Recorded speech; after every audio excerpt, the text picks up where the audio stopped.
안녕하십니까. 시골의사입니다. 얼마 전까지만 해도 우리가 수해 문제로 사회가 아주 뜨들썩했던 것을 기억할 수 있습니다. 그 당시에 우리가 대도시에 사는 사람들은 별로 느끼지 못했지만 저 역시도 안동은 시라는 영역 안에 있기 때문에 수해의 직접적인 피해 권역에 들어있지 않지만 주변의 읍면과 그 이외의 각종 오지들 또 경남 지역의 각종 낙동강의 들판들은 완전히 초토화가 됨으로써 이분들이 삶의 어떤 기반 자체를 완전히 상실하였다는 것을 아주 뼈아프게 생각합니다. 우리는 내가 직접 닥치지 않은 문제에 대해서는 그 문제에 대해서 진지하게 생각하지 않고 쉽게 잊어버리는 경향들이 있습니다. 수해가 났을 때 각 언론사를 통해서 수해 의연금을 몇 번 모금하는 행사가 있었습니다만은 그것도 역시 오래지 않아서 이제 시들해지고 과연 이러한 정도의 어떤 지원으로 이분들이 잃어버렸던 생활 기반들에 대해서 얼마나 많은 보상이나 가능할까? 보상은 고사하고라도 최소한 재기나 다시 재건의 어떤 발판이 될 수 있는 수준의 지원이라도 가능할까를 생각해 본다면 정부의 지원금이나 의연금들이 턱없이 부족한 점이 사실입니다. 우리는 가끔 사회적으로 즐거운 일이 있을 때 혹은 슬픈 일이 있을 때 각 매스컴에서 발벗고 나서서 어려운 사람들을 돕기 위해서 활동하는 모습을 봅니다. 그러나 이러한 모습들도 역시 매스컴의 이해관계와 합치하여야 매스컴에서 적극적으로 나선다는 것을 우리는 이번 사례를 통해서도 알 수 있습니다. 예를 들어서 월드컵 4강에 진출한 우리 축구 대표팀의 기쁨, 이것을 상품화할 수 있는 방송사의 혹은 매체들의 어떤 욕구 이런 부분들이 겹쳐지면서 유소년 축구구단을 설립하기 위한 ALS가 상시로 방송된다든지 혹은 가끔씩 어떤 병에 대한 이슈가 생기거나 혹은 어떤 사회적인 문제가 생겼을 때 그 이슈에 대해서 대중이 기꺼이 상품화에 동참할 만한 일들에 대해서 기꺼이 나서지만 실제로 대중이 별로 잊어버리고 싶은 그러나 대중이 잊어서는 안 되는 일들에 대해서는 이런 공기로서의 역할을 등한시하는 부분들이 많지 않은가 생각합니다. 우리가 지금까지 수많은 ARS 방송이나 의연금 모집들을 해왔듯이 이번에도 차라리 이러한 어떤 즐거운 어떤 이벤트보다는 이러한 불행한 이벤트가 있을 때 전 국가적으로 국민들이 작은 힘이나마 보탤 수 있는 그러한 어떤 모습들이 보여줬으면 하는 것이 바람이고 또 언론도 사회적 공기로서의 역할을 충실히 다해서 이제 이 수마가 물러가고 나면 금방 잊혀지기 마련인 이 부분에 대해서 잊지 말고 끊임없이 이 문제를 부각함으로써 삶의 기반을 잃어버린 사람들의 어떤 슬픔과 아픔을 조금이라도 어루만져 줄 수 있으면 하는 바람입니다.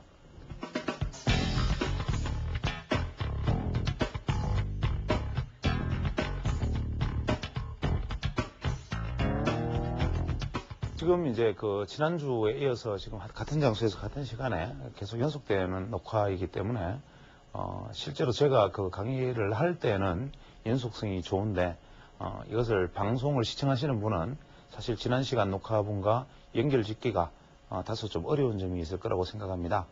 지난 시간에 제가 이제 말씀드렸던 것이 우리가 소위 말하는 효율적 시장 가설, 즉 우리가 효율적 시장 가설에 대한 말씀을 제가 설명을 하면서 마무리 지었던 것으로 압니다. 이 효율적 시장 가설은 다시 한번 되짚어보면 결국 이것이 위크폼이든 세미폼이든 스트롱폼이든 간에 그 효율적 시장 가설이 이제 약형, 중형, 강형 세 가지가 있다는 말씀을 드렸고 이것이 이제 약형이든 약형이든 그것이 혹은 중형이든 혹은 강형이든 간에 어떠한 것이든 간에 우리가 실제로 이것이 결론은 무엇이냐 하면 모든 시장의 주가는 결국 현 주가가 적정 주가다. 이런 얘기가 되죠. 그래서 이러한 어떤 효율적 시장 가설을 생각해서 주식을 바라본다면 항상 그 주가는 현 주가가 적정 주가이기 때문에 이 앞에 한 채 앞에 이것이 어떻게 움직일지를 예측한다는 것 자체가 너무나 무의미하고 그 앞에 있는 기술적 분석을 한다는 것은 우리가 소위 말하는 이 기술적 분석이라는 자체가 결국 우리가 과거 경험에서 우리가 공통점을 찾아서 이 배운 이 과거 경험상 움직임들을 현재에 빗대어 미래를 예측하는 것이다. 이렇게 본다면 이러한 어떤 과거의 어떤 흐름들조차 현 주가는 반영하고 있다면 이 과거의 움직임으로 미래를 예측하는 기술적 분석의 존재 근거 자체가 사라진다는 것. 그래서 이것이 과연 진짜인가 아닌가를 알아보기 위해서 테스트한 것이 바로 현재 모 언론사에서 이야기하고 있는 침팬지와 그 다음에 어떤 펀드 매니저의 대결인데 결론이 어떻게 날지 몰라도 현재 침팬지가 이기고 있다. 여기서 우리 시장에도 그렇더라. 영국에서도 침팬지가 다트를 던지니까 펀드 매니저를 이기더라. 우리가 해보니까 이거 진짜다. 그러면 이거 어떻게 되나? 그러면 시장에서 정말 우리는 시장을 예측할 방법이 없는가? 이런 근본적인 회의에 빠지게 됩니다. 그랬을 때 항상 이제 논쟁이 벌어지게 됩니다. 우리는 주식시장에서 가치 투자자와 기술적 분석가, 그 외에는 두 번째로는 분석가와 랜덤워커, 즉 어차피 주가는 지멋대로 움직이니까 미국식으로 이야기하면 스탠다드 포어스 주가지수 상품에 투자를 해라. 아니면 차익거래 상품에 투자를 해라. 그 외에는 주식시장에서 무조건 승리할 확률을 내가 높인다는 것은 애시당초 불가능하다. 이러한 주장들, 즉 주식시장의 투자자 자체를 냉소적으로 바라보는 사람들과 기업의 실적을 분석하고 기업 실적의 미래를 예측함으로써 주식시장의 흐름을 알 수 있다라고 주장하는 분석가들과의 서로의 치열한 싸움이나 가치 투자자, 즉 기업 가치를 분석하는 사람들과 기술적 분석가들과의 치열한 싸움이나 이 다가 사실 무엇이 옳다, 무엇이 그르다를 사실은 알 수가 없는 것이죠. 따라서 저 같은 어떤 아웃사이더로서 기술적 분석밖에 할 수 없는 사람이 가치 투자자들에 대해서 냉소적인 시선을 보내는 것도 내가 서 있는 자리가 무엇인지도 모르고 남을 무시하는 것이고, 가치 투자자가 기술적 분석에 대해서 경원시하고 냉소적 시선을 보내는 것도 결국 자기 자신의 함정을 자기가 깨닫지 못하고 있는 것입니다. 그래서 우리는 이럴 때 좀 더 접근할 수 있는 방법은 없나? 이러한 식의 방법 말고 시장을 그냥 접근할 수 있는 방법은 없나? 즉 이러한 또 분석적 기법, 소위 말하는 우리가 분석적 기법을 제외한 다른 방법의 어떤 시장을 예측할 수 있는 방법은 없나? 이것을 찾기 시작하는 것이 바로 투자심리다. 그래서 이 투자심리에서 제가 오늘 얘기하고자 하는 것은 결국 상반사고 이론인데, 예를 들어서 상반사고 이론은 말은 참 쉬운 이야기입니다. 예를 들어서 대중이 하나로 생각을 하면 그것은 결과는 반대로 간다. 모든 사람이 오른다고 하면 주가는 내리고 모든 사람이 내린다고 하면 주가는 오른다. 이것은 왜 이럴까? 그러면 모든 사람이 오른다 했을 때 진짜 모든 사람이 다 갈 거야 그러고 언론 매스컴에서 전부 주가 상승을 좀 치고 초과 상승을 외칠 때 왜 주가는 반대로 움직일까? 이 부분에 대해서 생각을 해봐야 되는 거죠. 그냥 단순히 모든 사람이 한 방향으로 가면 주가는 반대로 움직인다. 이것을 합창반대의 법칙이다. 이름을 붙여서 이렇게 나아가는 이러한 것이 중요한 게 아니라 왜 그 시점에서 그렇게 가는가를 생각해 보는 과정이 중요하다는 거죠. 그래서 이것이 왜 이렇게 가는가를 생각하려면 결국 우리는 사실 다시 인지부조화라는 어떤 어려운 이야기에 다시 맞닥뜨리게 되고, 인지부조화가 왜 생기는지 무엇인지를 먼저 알아야만 하는데, 인지부조화에 대해서 그냥 이 얘기를 해보면 보통 이런 얘기를 합니다. 우리가 심리학에서 프로이드는 인간을 인간을 어떻게 규정을 하느냐면 생각을 쉽게 설명하면 우리가 이제 원초적 자아와 자아, 초자아 이렇게 세 가지 자아가 있다고 합니다. 사람에게. 물론 이 원초적 자아를 우리가 이드라고 이름을 붙이고 자아를 이고라고 이름을 붙이고 초자아를 슈퍼이고라고 이름을 붙이는데, 이 원초적 자아와 초자아와 이게 인간에게 있다고 그러죠. 그런데 이것이 무엇이냐면 원초적 자아라는 것은 문자 그대로 아주 원초적인 욕망들이죠. 예를 들면 배가 고프니까 먹고 싶어하는 어떤 식탐, 뭐 그 다음에 대표적인 게 성욕, 뭐 그 다음에 어떤 그 인간이 가지고 있던 기본적인 공격성, 이 공격성은 물론 이러한 것들을 얻기 위한 것이지만 이러한 어떤 원초적인 욕구들, 이런 것이 원초적 자아고, 자아라는 것은 이 원초적 자아가 사회적으로 억압당하고 교육을 당함으로 해서 이런 것들을 누를 수 있는 자기 자신을 통제하고 컨트롤할 수 있는 어떤 관리할 수 있는 관리적 자아다. 슈퍼이고는 초자아는 이제 뭐 예를 들어서 인간의 사유 속에서 선은 무엇인가, 뭐 우리가 살아갈 때 도덕이라는 것은 어떤 것인가를 당장 이 원초적 자아를 억압하기 위해서가 아닌 우리가 어떤 전반적인 어떤 논리적인 혹은 어떤 생각 속의 이성적인 부분 속에서의 어떤 관리자, 이러한 것을 우리가 초자아라고 부릅니다. 그런데 프로이드가 말하는 이 원초적 자아와 자아, 이것이 우리의 시장에 나중에는 이제 부조화를 일으키게 되는데, 예를 들면 뭐 이런 것이 있을 수가 있죠. 어릴 때 우리가 이제 아이를 키워서 교육을 하다 보면 아이들이 오줌을 삽니다. 혹은 이제 어떤 아이가 어릴 때 기염을 받다가 동생이 하나 생기면 그 동생을 괴롭히고 때리고 싶어 합니다. 그 이유는 너무나 단순한데, 오줌은 사버리는 것이 편하고 가서 굳이 화장실까지 가서 가린다는 것은 불편한 행위인데, 오줌을 사면은 안 돼. 또 한 번 더 오줌을 사면은 한 대 때려주고, 또 한 번 더 오줌을 사면은 다음부터는 그러면 다른 사람에게 공개하고 이건 부끄러운 일이야 라는 것을 가르침으로 해서 오줌을 사서는 안 되는 것이다. 오줌을 사는 것은 부끄러운 일이다. 함부로 오줌을 사면 안 되겠구나라는 자기 자신의 어떤 경험적 인식을 갖게 되는 거죠.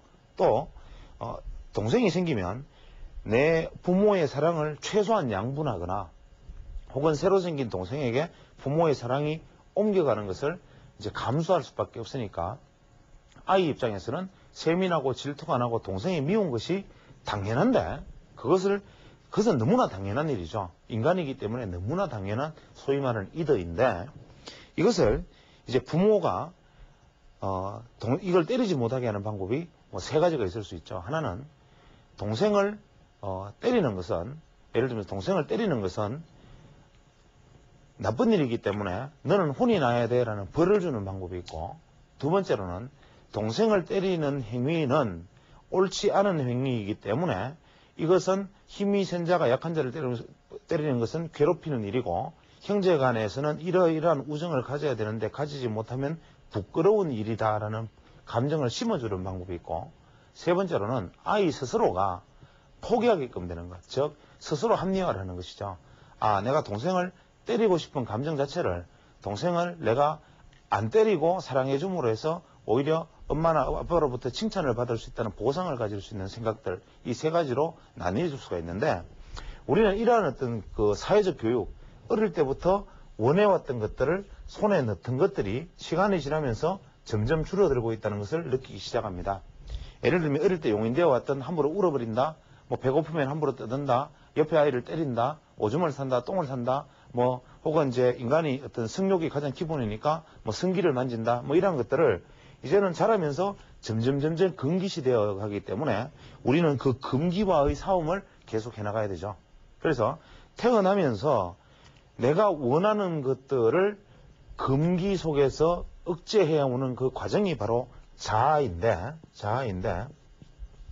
이 경험적 자아가 예를 들어서 이렇게 생길 수가 있죠.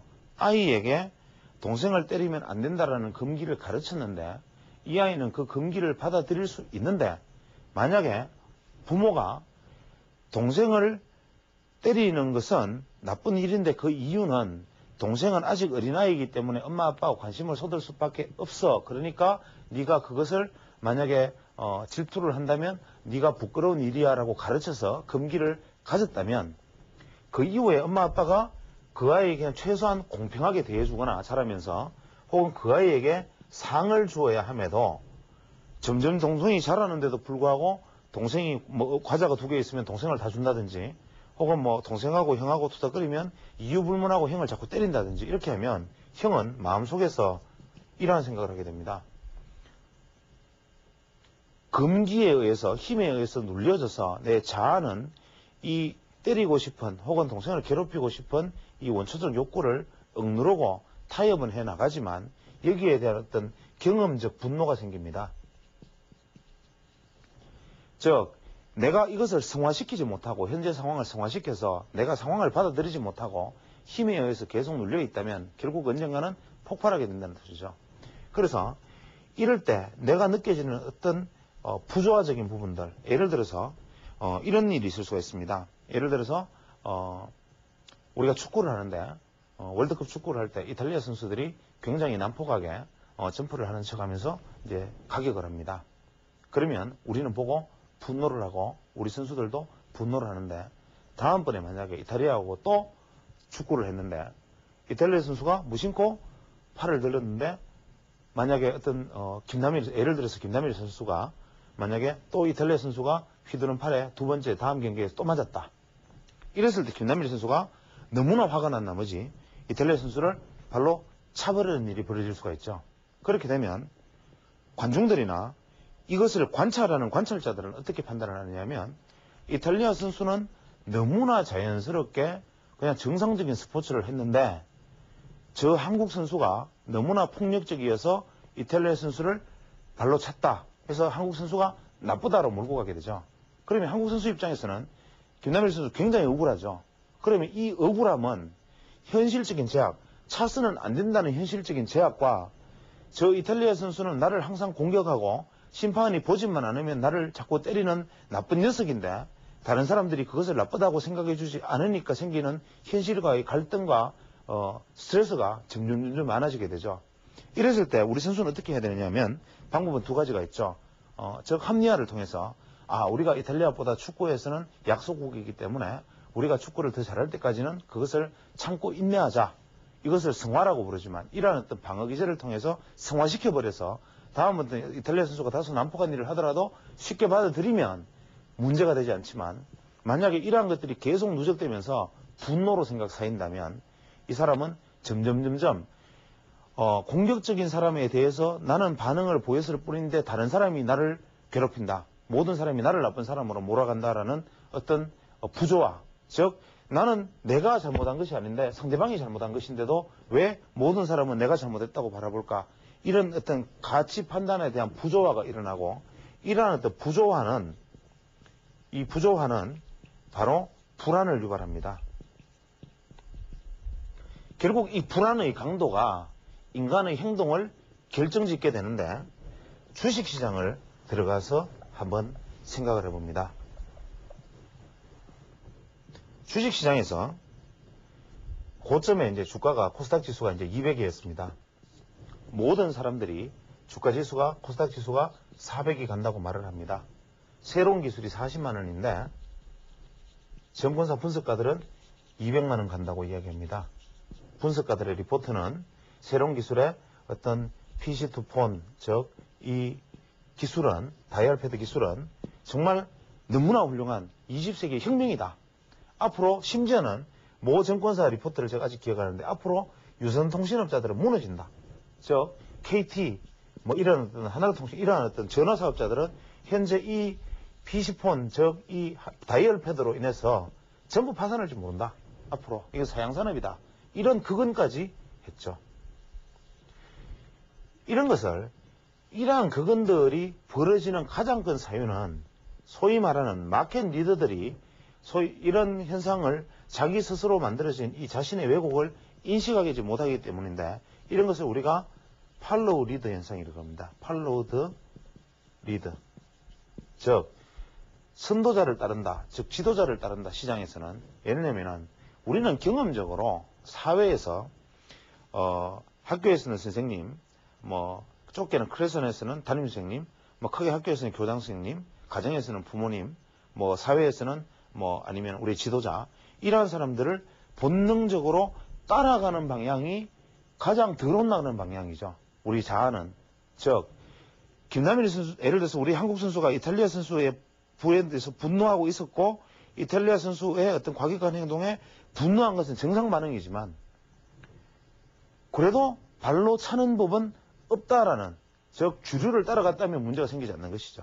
그래서 어떠하든 간에 이 주류를 따르려는 이것을 팔로우 더 리더라 그래서 주류를 따르는 소위 말하는 지도자 추종 심리가 발생하게 되는데, 이 지도자들은 또 어떤 생각을 하게 되느냐면, 이 사람들은 선호도, 즉 개인의 익숙도는 격선호도에 속합니다. 이 속도는 선호도와 같은데, 예를 들어서 반도체 업종을 분석한다, 혹은 정보통신 업종을 분석한다 하면 이 분석하는 사람은 자기 업종에 대해서 굉장히 예측을 가지게 되죠. 그래서 이 사람들은 근본적으로 현재의 상태보다 미래를 낙관적으로 보려는 낙관주의자죠. 낙관주의자. 그래서 이 사람들의 상황이 부간적으로 변하더라도 이것은 일시적인 현상일 뿐이야 라고 소위 말하는 이 극적인 변화를 인정하지 않으려 들죠. 그래서 이 사람들이 변화를 인정하려 들었을 때는 이미 상황은 많이 나빠지고 난 다음인데, 이러한 어떤 마켓 리더들의 어떤 리포트가 예를 들어서 이제 200포인트일 때 400포인트가 간다는 소리로 이제 발견되어 나왔을 때, 우리 투자자들은 이 사람들의 말을 믿고 혹은 시장의 매스컴의 말을 믿고 주식을 매수를 한다 이거죠. 매수를 하는데, 매스컴의 속성은, 우리가 투자 심리학에서 가장 중요한 것은 언론과 매스컴의 혹은 분석가들의 어떤 속성에 대해서 우리는 잘 알고 있어야 되는 거죠. 예를 들어서 이 매스컴과 언론들의 속성은 무엇이냐면 항상 이슈를 창조하고 만들어지는 이슈를 확대 재생산하는 방향으로 나갑니다. 즉, 이 매스컴과 언론의 속성은 방귀 끼면 똥 쌌다는 식으로 몰고 가고, 똥 싸면 뭐 어디가 된다 이런 식으로 계속 이제 몰고, 장티푸스가 발생한다 이런 식으로 계속 몰고 가는데, 이슈를 확대 재생산하려는 매스컴의 속성은 이슈 트렌드가 생기는 거죠. 예를 들어서 PC 산업이 조금 나쁠 것 같다, 반도체는 나쁜데 향후 PC 산업은 더 회복되지 않는다더라, 이제 그것 때문에 반도체 공장이 뭐 PC 업체가 몇 개의 문을 닫는다더라, 그렇게 되면 반도체는 큰일 난다, 뭐 이제는 반등할 줄 알았지만 실제는 재고가 너무 많다, 뭐 반도체 라인이 어떻게 돼, 이런 식으로 계속, 예를 들면 시장에서도 뭐 상승을 조금 했다 떨어졌다 이거 아니라 급등했다 폭락했다 뭐 이런 표현을 쓰게 되고, 그래서 우리는 항상 인간은 내가 경험적 자아에 의해서, 우리가 훌륭한 투자자는 어떻게 해야 되냐면 나의 경험적 자아에 의해서 정보를 판단하여야 함에도 불구하고 내가 판단한 나의 경험적 자아와 주위에 주어진 주변 정보 사이에 이 괴리를 느끼게 됩니다. 즉, 여기서 생기는 괴리는 무엇이냐면 내가 주식을 매수할 때 내렸던 그 매수 행위에 대한 판단, 어떤 주식을 매수하겠다라고 판단했다 혹은 매도하겠다고 판단했다면 내 안의 의사결정 과정이 나는 있었다고 생각을 하게 되죠, 보통. 물론 대부분의 투자자들은 자기가 현명한 판단을 내려서 현명한 결정에 따라서 주식을 매수했다고 생각하지만 실제로 그 사람의 매매 행위가 자신의 방향성과 맞지 않았을 때는 사실은 탐욕에 의해서 매수했을 뿐이고 자기의 습관에 의해서 매수했을 뿐인데, 나는 이것을 차트를 보고 좋았기 때문에 샀다라고 착각하고 혹은 업황이 좋아서 샀기 때문에 이겼다고 생각하지만 그 자기가 그 반대로 갔을 때는 실제로는 운이 나빴다고 생각하는 것이죠. 그래서 주식이라는 것은 자기가 했던 어떤 경로를 통했던 자아를 통해서 결정을 하면 이 주변 정보와의 부조화를 경험합니다. 예를 들어서 저는 개인적으로 오늘 하반기에 이제 제가 단호하게 말씀드리지만 코스닥과 특히 통신주를 중심으로 한 정보통신주와 코스닥이 올 연말을 넘어가면 분명히 시장 수익률을 압도할 것이다라고 지금 이 자리에서 단언을 합니다. 과거 3년 전에 2000년 초반에 우리 시장은 특히 코스닥은 이제 들여다보지도 말고 아예 이혼해라는 제가 말을 단호하게 한 적이 있는데, 올 연말에 내년 초 넘어갈 때쯤 되면 이것이 이제 반대의 현상이 일어날 것이라는 말을 여기서 단호하게 할 수 있습니다. 이유는 이제 투자 심리학을 진행해 나가면서 제가 말씀을 드리겠지만, 자, 제가 이런 판단을 저는 내리고 있습니다. 내리고 있는데, 특히 통신이 후반기에 좋아질 것이다라고 생각을 하지만 이것이 주변 정보하고 결합을 하면 저는 부조화에 빠지게 됩니다. 주변 정보는 무엇이냐면 성장 모멘텀이 없다. 이제 뭐 각종 ADS 라인이 다 깔려있고 더 이상 성장 모멘텀이 없다. 또 뭐 재난사채 물량이 앞으로 남아있기 때문에 시장에 부담을 줄 것이다. 또 정부의 통신 상강 정책이 어떻게 변할지 모른다. 또 해외 통신업체의 주가가 굉장히 나쁘기 때문에 어떻게 될지 모른다. 이런 부정적인 시장 어떤 이슈 확대 재생산성의 정보들이 계속 주어지기 때문에 좋아질 것이라고 판단한 자신의 어떤 판단 근거와 주변에서 들리는 이 정보 사이에 부조화를 경험합니다.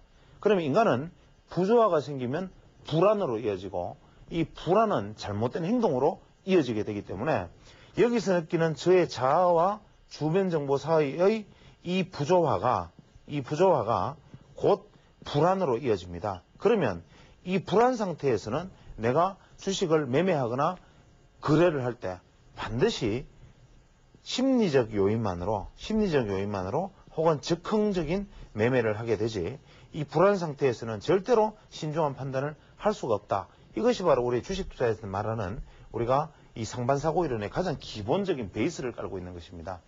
특히 이 마켓 리더들이 가지고 있는 이 호의적인 생각들, 자기가 담당하고 있는 파트에 대한 호의적인 생각, 심지어는 반도체 담당 애널리스트는 반도체 시황이 좋아져야 자기가 주목을 받고, 제약 담당 애널리스트는 자기가 좋아져야 제약 시장이 좋아져야 주목을 받고, 제약 시장이 몇 년간 침체하면 자기는 시장이 소외되고, 반도체 시장이 계속 침체되면 소외되기 때문에 항상 긍정적인 부분을 찾아내기 위한 노력을 하지, 부정적인 정보와 긍정적인 정보를 서메이션 합산해서 2분의 1로 만들어서 가공해서 내놓지 않는다는 거죠.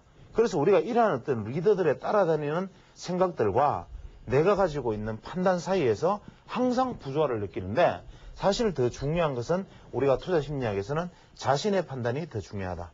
이 마켓 리더들의 생각은 전혀 중요하지 않다라고 이야기를 합니다. 이유는 우리가 보통 이제 그 대중이 가는 방향은 반대다라고 이야기하는 가장 큰 이유는 무엇이냐면, 예를 들어서 이렇게 생각을 해보면 됩니다. 단순하게. 현재 서울시내 아파트 가격이 계속 급등을 하고 있습니다.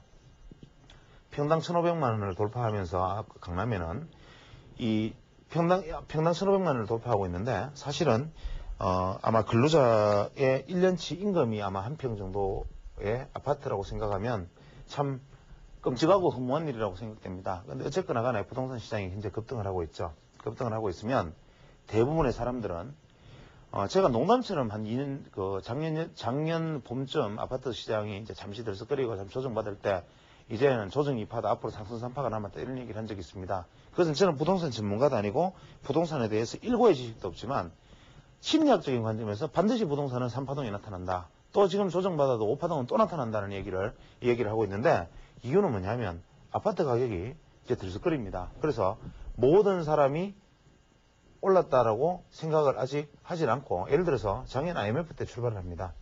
IMF 때 아파트는 미분양 상태고 건물은 전부 공매로 나와가지고 서울 시내 건물이 다 현재 건축비의 반도 안 되는 가격으로 나오고, 시장에는 연일 뭐 부동산 가격의 하락으로 자산 가치가 떨어지고 이런 뉴스가 막 쏟아집니다.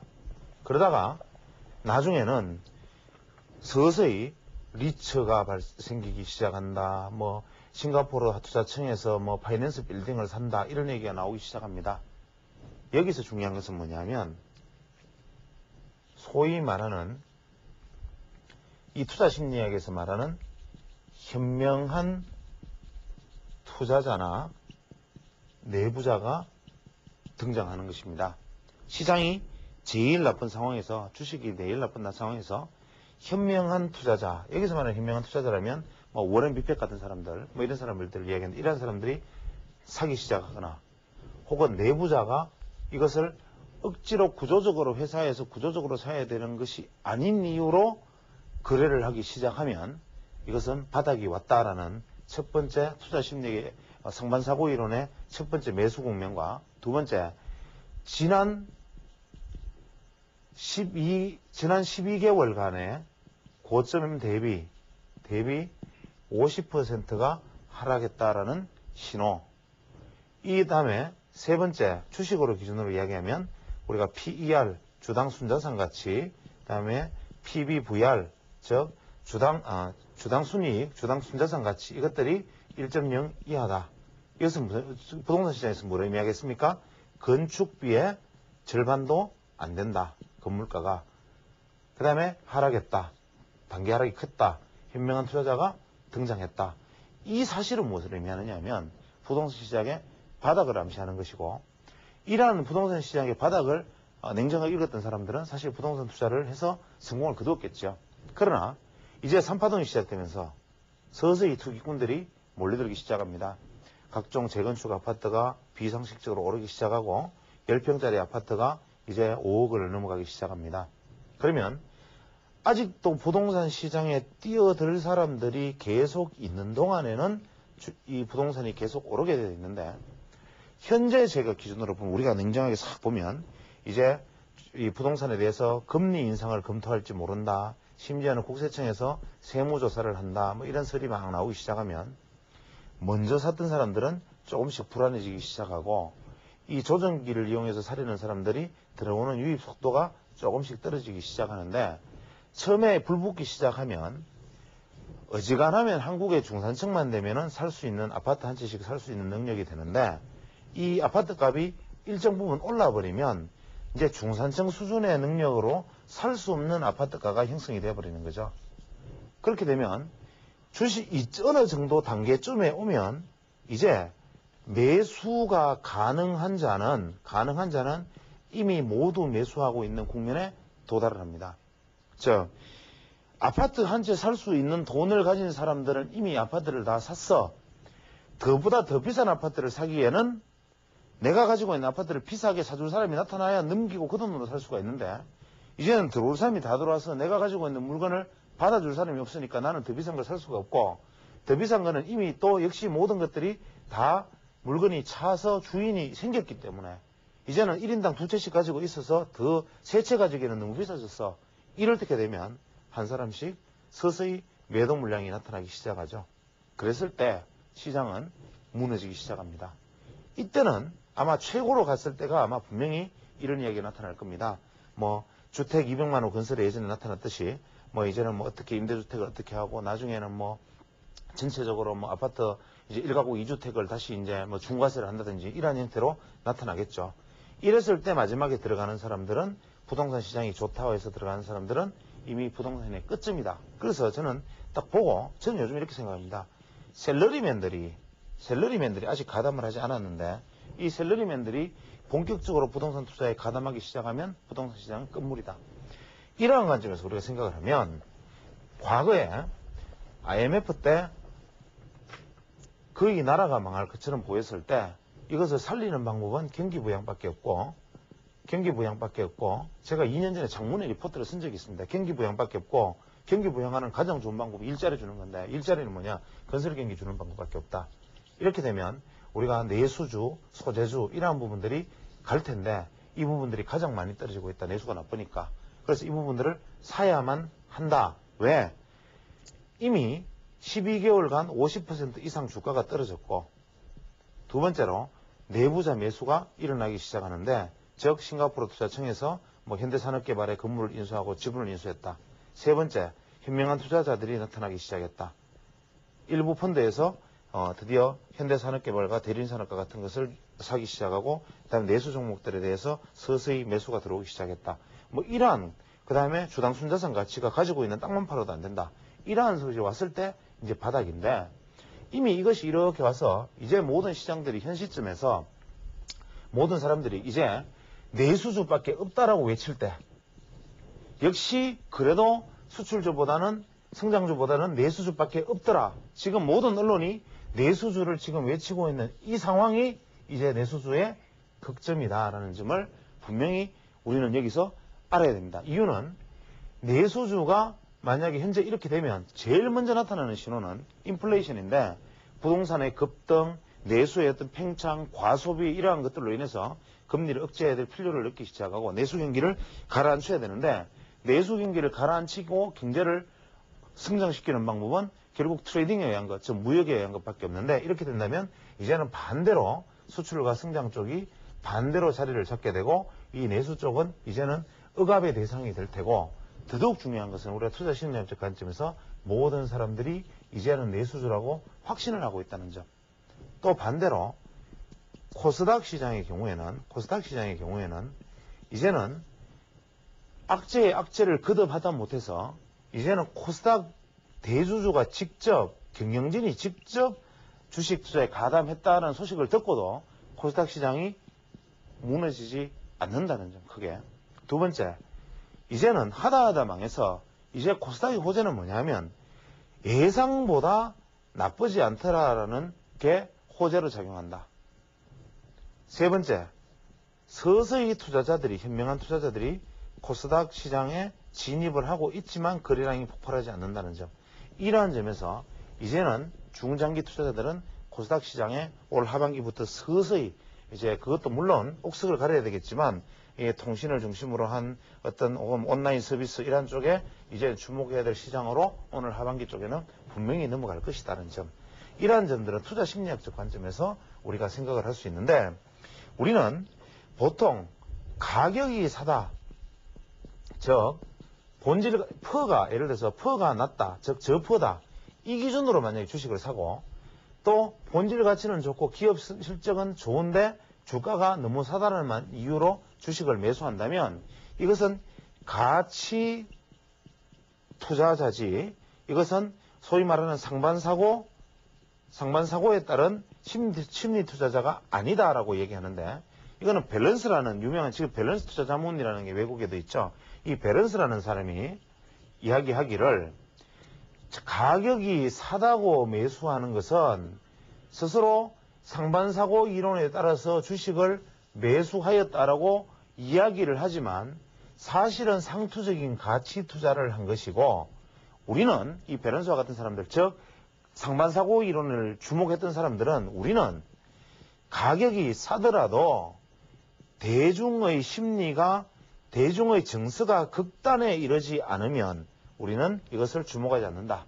즉 대중의 정서가 극단에 이르고 주가가 극도로 하락한 종목을 사라. 지금까지 이야기는 단기적으로는 추세가 좋은 것을 사라 했던 이야기와는 완전히 반대되는 얘기죠. 그래서 이 상반사고는 반드시 3년 정도의 기간을 두고 장기 투자를 하는 사람이 활용할 수 있는 투자 기법이고 개인 투자자들이 성공할 수 있는 사실 거의 유일한 방법입니다. 즉 주가가 지난 12주간의 주가가 50% 이상 하락했을 때 이것이 하락은 했지만 회사는 안 망하죠. 왜? 퍼는 1 이하이고 주당 순자산 가치도 1 이하이고 이 말은 이 주식을 청산해버려도 나는 돈이 주가보다 더 남는다. 회사를 청산해도 이런 상황에서 주가가 12주간 주가가 만약에 12개월간 50% 이상 만약에 떨어졌다면 우리는 이것을 상반사고의 대상으로 삼는데 이유는 이 퍼가 낮고 주당 순자산 가치가 낮다는 것은 좋은 주식인데 추세가 나빠지고 있어서 대중은 헷갈려하는 즉 부조화가 생기는 것이다. 그 다음에 이러한 부조화의 상황에서 대중이 주식을 버린다는 것은 대중의 갈등과 딜레마가 극점에 달했다는 뜻이기 때문에 이때 주식을 매수해서 매도 시점은 50%가 상승하면 매도하고 3년이 지나면 매도해라 이런 얘기를 했죠. 즉 이러한 상반사고 이론에 따라서 매수한 주식은 50%가 오르면 일단 매도하고 또 사서 이런 종목을 사서 50%가 오르면 매도하든지 설령 50%가 못 올라도 3년이 지나도 안 오르면 매도해라. 이러니까 이 사람들의 기준은 최소 3년간의 투자가 아니면 이게 투자 대상도 안 된다 이런 얘기를 하고 있는 것이죠. 지금 제가 생각했던 것보다 훨씬 좀 이야기가 많고 사설이 많아지는데 원래 저는 상반사고 이론에 대해서 오늘 마무리 지을 생각이었는데 앞에 일부분도 지금 못 끝내고 이야기가 횡설수설하면서 마무리가 안 된 느낌입니다. 다음 시간에 일단 마무리 짓도록 하겠습니다.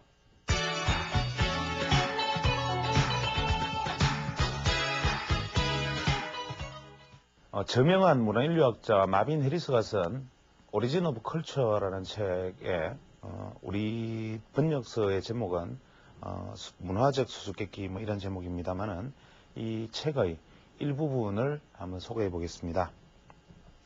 토론토 대학의 리차드 리 교수는 평등주의적 사회의 사냥꾼과 채집자 사이에 행해지고 있는 호혜적 교환이 지니고 있는 의미에 관해 재미있는 이야기를 한 가지 하고 있다.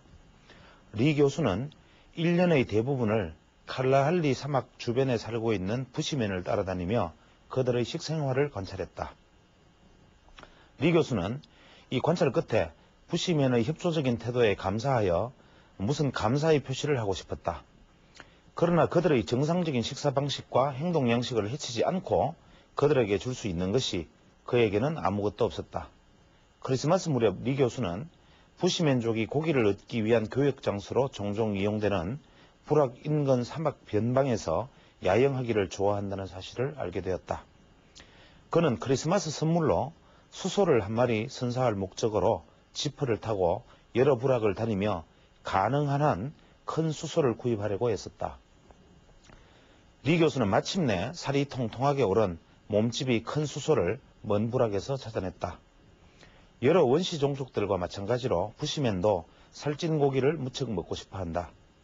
부시맨들이 사냥으로 잡은 동물들은 대개가 여위고 마른 것들이었기 때문이다. 리 교수는 야영지로 돌아와 자기는 생전 처음 본 거대한 몸집을 한 수소를 사놓았는데 그것을 선물로 선사를 할 테니 잡아먹으라고 부시맨 친구들에게 설명을 했다. 이 말을 들은 첫 번째 사람은 금방 깜짝 놀라워했다. 그는 그 수소를 어디서 샀으며 털색이 무슨 색이며 뿔의 크기가 어떠냐 등의 꼬치꼬치 질문을 해보고는 머리를 흔들었다. 나는 그 소를 본 적이 있어. 뼈와 가죽밖에 남지 않은 소였어. 그런 쓸모없는 짐승을 사두었다니 당신은 그때 술 취했던 것이 아닌가. 리 교수는 그 친구가 자기가 사놓은 소를 잘 모르고 있는 것이라고 생각하고 또 다른 부시맨에게 소 이야기를 했다. 그러나 두 번째 부시맨도 첫 번째 사람과 마찬가지 반응을 보였다. 왜 그런 쓸모없는 짐승을 사두셨소? 물론 당신이 그 짐승을 우리에게 선물하겠다면 잡아먹기는 하겠소. 그 이야기를 듣는 사람마다 한결같이 그러나 그 짐승은 변변치 않을 거요. 우리는 그걸 잡아먹기는 하겠지만 배탈이나 나지 않을지 모르겠소라고 말하는 것이었다. 결국 크리스마스가 되어 그 수소는 도살되었다. 그러나 그 수소는 분명히 살찐 짐승이었음이 분명했고 부시맨족은 개걸스럽게 그것을 먹어치웠다. 모든 사람이 먹고도 남을 충분한 소와 기름을 가진 소였다. 리 교수는 부시맨 친구들에게 다가가 이 소가 이 정도면 살찐 소가 아니냐고 물었다. 그러자 부시맨 하나가 좋소. 물론 우리는 이 수소가 굉장히 좋은 고기를 제공하였다는 것은 알고 있어. 그러나 한 젊은이가 많은 사냥감을 잡게 될 때에 자신을 마치 대인이나 영웅처럼 여기게 되지요. 그리고 우리 나머지 사람들을 마치 자기의 종인 것처럼 생각하거나 자기보다 못한 사람들이라고 생각하게 되지요. 우리는 바로 이 점을 인정할 수 없는 것이요. 그는 말을 이었다. 우리는 자랑하고 다니는 놈들을 거부합니다. 왜냐하면 그의 자만심이 언젠가 그로 하여금 누군가를 죽이게 하니까요. 그래서 우리는 항상 그가 잡아온 고기가 별 쓸모없다고 해주지요. 그래야만 그의 심장은 쉽게 되고 겸손해지게 되지요. 이러한 부시맨의 대화를 읽으면 이 이야기뿐만이 아니라 영화에 출연했던 부시맨이 뉴욕의 그 브로드웨이에 초청을 받아서 라스베가스에 가서 맨하탄의 밤거리에서 뉴욕시를 내려다보면서 호텔 생활을 하고 있을 때 라스베가스의 한 사람이 다가와서 당신이 여기 남는다면 이제 당신은 모든 돈과 명예와 부를 얻게 될 것이다. 이러한 제안을 하였을 때 부시맨이 이 라스베가스의 프로모터에게 이러한 얘기를 했다고 합니다. 우리 마을에는 흰 개미가 출연을 하면 전부 보따리를 사서 다른 마을로 옮겨가는 습관이 있다오. 이 말을 한마디 남기고 부시맨은 다시 아프리카 칼라하리 사막으로 떠났다고 합니다. 즉 부시맨의 눈에는 맨하탄의 밤거리의 불빛이 바로 마을을 재앙으로 몰고 오는 흰개미 떼의 모습으로 보여졌던 것인지 모릅니다. 이렇듯 우리는 우리가 야만인과 미개인이라고 생각해왔던 종족들이 오히려 훨씬 더 철학적 혹은 훨씬 더 윤리적 부분에서 성찰이 깊고 의외로 현명한 생각들을 많이 가지고 있는 것을 종종 발견하게 됩니다. 그러나 이 철학자들 혹은 아프리카의 철학자들, 아프리카의 부시맨들이 가지고 있는 생각이 관통하는 점은 무엇이냐면 항상 아프리카 문화의 가장 큰 핵심은 바로 평등과 겸손입니다. 아프리카에서 가끔씩 종족이 멸망하는 상황에 이를 때를 잘 살펴보면 아프리카 종족의 멸망은 거의 대부분이 특출한 사냥 기술을 가지거나 특출한 전쟁 기술을 가진 사람이 영웅시 되거나 이 사람이 영웅 대접받기를 원하는 순간 또 그 대부분의 사람들이 이 사람의 업적을 같이 누리기 위해서 이 사람을 영웅시하게 되는 순간 그 부족의 질서는 깨어지고 거의 대부분 그 부족은 오랫동안 수명을 다하지 못한다고 합니다. 우리는 여기에서 참 많은 교훈을 얻을 수 있습니다.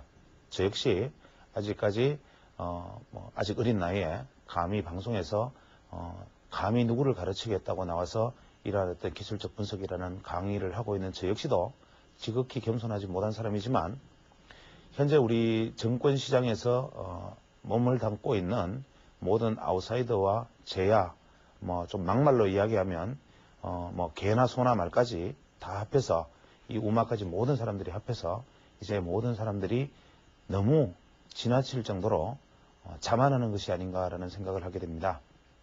대부분의 투자자들은, 즉 대중은 어지간하면 사실 어떤 언론, 매스컴, 그 외에는 각종 그 서적들에 대해서 신뢰를 하는 경향이 있습니다.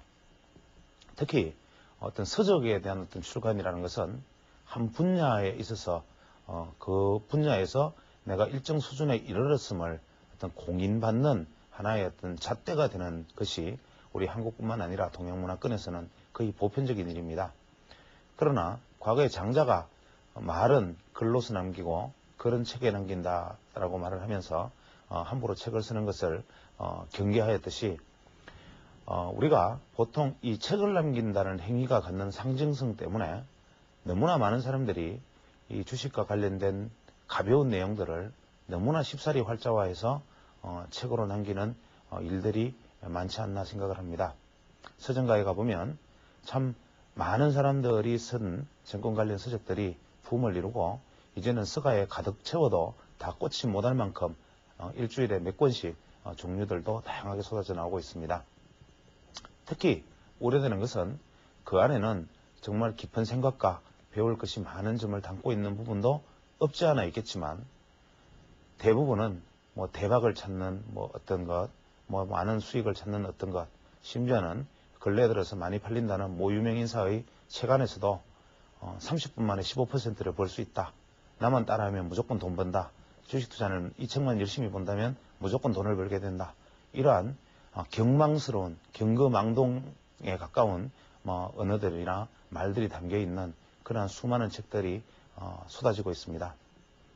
우리는 보통 앞에 부심의 어떤 이야기에서 교훈을 얻을 수 있듯이 그 내용이 어떠하든 실제로 그 소가 살찐 소였건 살찌지 않은 소였건 부심에게서 중요한 것이 아니든 우리가 어떤 책이나 그 외의 어떤 교훈들에서 얻을 수 있는 것이 실제적으로 중요한 진실이든 그렇지 않든 혹은 그것이 내가 무엇을 이루는데 도움을 주건 도움을 주지 않건 그것은 이 책에 담긴 사람의 마음과 그 책을 읽는 사람의 마음의 교감이 가장 중요하다고 생각합니다.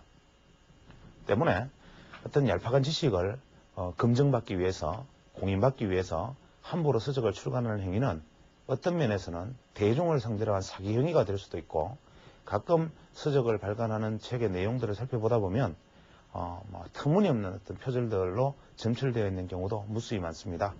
제가 대표적인 사례로 지금 여기 책을 몇 권 가지고 나왔지만 이 책의 제목은 제가 노출하지 않겠습니다만은 이 안에 있는 책, 외국판 책들에서 거의 완전한 표절에 가까운 책들마저도 무수히 지금 쏟아지고 있습니다. 이런 상황에서 과연 우리는 어떠한 것을 믿어야 되나라는 것에 회의하고 갈등하게 되는데 저는 이러한 어떤 부분들을 선택하는 잣대를 오로지 하나라고 생각합니다. 만약에 정권시장에서 책을 고르거나 혹은 또 현명한 어떤 좋은 투자자로부터 교육을 받는다면 그 투자자가 어떤 말을 하는가, 그 내용이 어떠한가 보다는 이것이 표방하는 것이 어떠한가, 이것만 따라하면 혹은 내 말만 들으면 이 책만 읽으면 이 교육만 받으면 당신은 떼돈을 벌 수 있다.